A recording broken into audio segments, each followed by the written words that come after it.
សួស្តីបងប្អូនទាំងអស់គ្នាជួបជាមួយនឹងខ្ញុំបាទឌីថ្ងៃនេះយើងមកវិភាគហាងឆេងមាសបន្តទៀតថាតើថ្ងៃនេះមាសមានលំហូរទៅខាងណាបាទបងប្អូនឥឡូវយើងមកវិភាគហាងឆេងមាសបន្តទៀត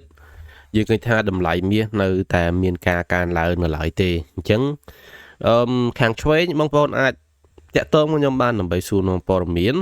ហើយនឹងប្រឹក្សាយោបល់អំពីការទិញលក់ហាងឆេងមាសប្រាក់ប្រេងរូបិយបានផ្សេងក៏ដូចជាភាគហ៊ុនឬក៏កាក់ cryptocurrency ផងដែរបាទអញ្ចឹងបងប្អូនអាចតំណែងបានហើយខាងស្ដាំរបស់យើងនេះគឺជាតម្លៃនៅក្នុងក្រុមហ៊ុន BIC Market BIC Market គឺជាក្រុមហ៊ុនដែលឈានមុខគេចំណាត់ថ្នាក់លេខ1នៅប្រទេសកម្ពុជាកម្រិតសុវត្ថិភាពខ្ពស់ធនាគារមានផ្ទាល់ខ្លួនបាទហើយការប្រឹក្សាយោបល់មានគុណភាពនិងរក្សាសុវត្ថិភាពជូនបងប្អូនគ្រប់គ្នាឥឡូវនេះយើងនិយាយអំពីតម្លៃមាសគឺ1G 428 ដុល្លារក្នុង1G បាទបើយើងគិតជាអោនគឺ$3,555ក្នុង1អោនបើយើងគិតជាតម្លឹងគឺ$4,283នៅក្នុង1តម្លឹងហើយបើយើងគិតជាគីឡូគឺ$114,231នៅក្នុង1គីឡូចឹងតម្លៃមាសរយៈពេល2ថ្ងៃនេះគឺវានៅក្នុងល្បាក់400ជាងទោះបីបានបំបែក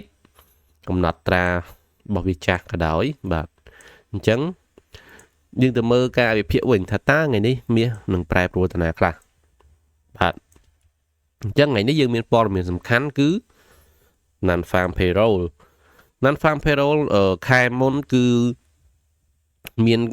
ការធ្លាក់ចុះ73,000ហើយនៅក្នុងខែនេះគេរំពឹងទុកថានឹងមានការកើនឡើងជាងនឹងបន្តិចគឺ75,00075K ហ្នឹងបាទអ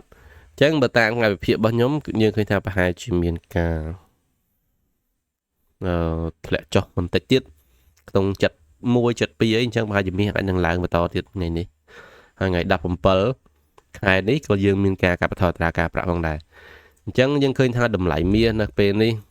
វានៅតែមានកម្លាំងឡើងនៅឡើយទេអញ្ចឹងបងប្អូនដែលគាត់ចង់ទិញមាសខាងក្រៅយើងពិបាកបន្តិចតែបើសិនជាទិញមាសនៅក្នុងការជួញដូរនេះវាមានភាពងាយស្រួលហើយយើងប្រើដើមទុនតិចអញ្ចឹងវាអត់អីទេសម្រាប់បងប្អូនដែលគាត់ជួញដូរតាមប្រព័ន្ធធនាគារឬក៏ Forex នេះបាទចឹងតម្លៃមាសសម្រាប់យើងមើល4ម៉ោងយើងឃើញថាវាបានឡើងផ្ដាច់បាទ all time high ហើយវាចុះមកវិញខ្លះជាង$60ហើយបន្តឡើងមកវិញទៀតអញ្ចឹងតើមាសថ្ងៃនេះអាចនឹងបំបែកកំណត់ត្រាចាស់ទៅបន្តទៀតដែរឬទេបាទជាក់ស្ដែងបើសិនជាមាសមានការប្រែប្រួលព័ត៌មានធ្វើឲ្យដុល្លារល្អសំទោសធ្វើឲ្យដុល្លារមានការថនថយអញ្ចឹងមាសអាចនឹងងើបឡើងទៅទៀតដល់3,600ឬក៏3,600ជាងបាទនេះគឺជាកម្រិតខ្ពស់សម្រាប់ថ្ងៃនេះរបស់មាសហើយកម្រិតទាបបើសិនជាព័ត៌មានធ្វើឲ្យមាសចុកតម្លៃមាសអាចនឹងត្រឡប់មកនៅក្នុងល្បាក់នេះវិញបាទអញ្ចឹងអាចនឹងមកដល់ម្ដុំនេះចាំយើងធ្វើការរងចាំទិញអញ្ចឹងចំនួនប៉ុណ្ណេះប្រហែលជា$30ជាងនៅក្នុង1អោនបើសិនជាព័ត៌មានធ្វើឲ្យមាសចុះវាអាចនឹងចុះអញ្ចឹងមែនបងប្អូនហើយបានវាបន្តឡើងទៅឬក៏ consolidation នៅក្នុងតំបន់ហ្នឹងទៀតអញ្ចឹងយើងត្រូវមើលថាតើយើងត្រូវធ្វើម៉េចអញ្ចឹងបងប្អូនដែលមានចម្ងល់ខ្ញុំអាប់ដេតចូលក្នុង group ណាបាទបន្តមកទៀតយើងមើលបកគោល1ម៉ោងសិនសម្រាប់បកគោល1ម៉ោងយើងឃើញថាប្រហែលម៉ោងបើកផ្សារនេះគឺមាសនៅមានកម្លាំងឡើងនៅឡើយទេហើយឥឡូវមកដល់កន្លែងនេះគឺយើងធ្វើវីដេអូនេះម៉ោង10ជាងកន្លែងនេះល្អដែរបងប្អូនបើសិនជាយើង sell បន្តិចបាទបងប្អូនអាច sell នៅតាមនឹងតិចទៅ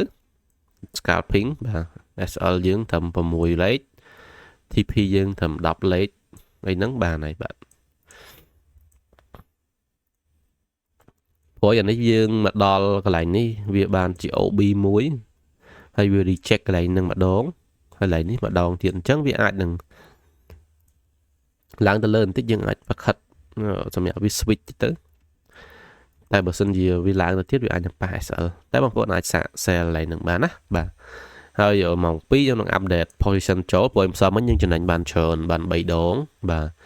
បងប្អូនគាត់សប្បាយចិត្តអញ្ចឹងថ្ងៃនេះយើងនឹងធ្វើការជួញដូរទៀតថាតើយើងមានកន្លែងណាដែលយើងចូលទៅសុវត្ថិភាពហើយចំណេញទៀតបាទអញ្ចឹងខ្ញុំមានតែប៉ុណ្្នឹងយើងចាំមើលព័ត៌មានម៉ោង7កន្លះទាំងអស់គ្នាថ្ងៃនេះបន្ទាប់មកយើងនឹងមាន position ចូលបន្ថែមណាបងប្អូនហើយថ្ងៃនេះថ្ងៃសុក្រមានរៀងដើរញ៉ៃតិចសូមប្រុងប្រយ័ត្នបាទអញ្ចឹងខ្ញុំមានតែប៉ុណ្្នឹងអរគុណបងប្អូនទាំងអស់គ្នា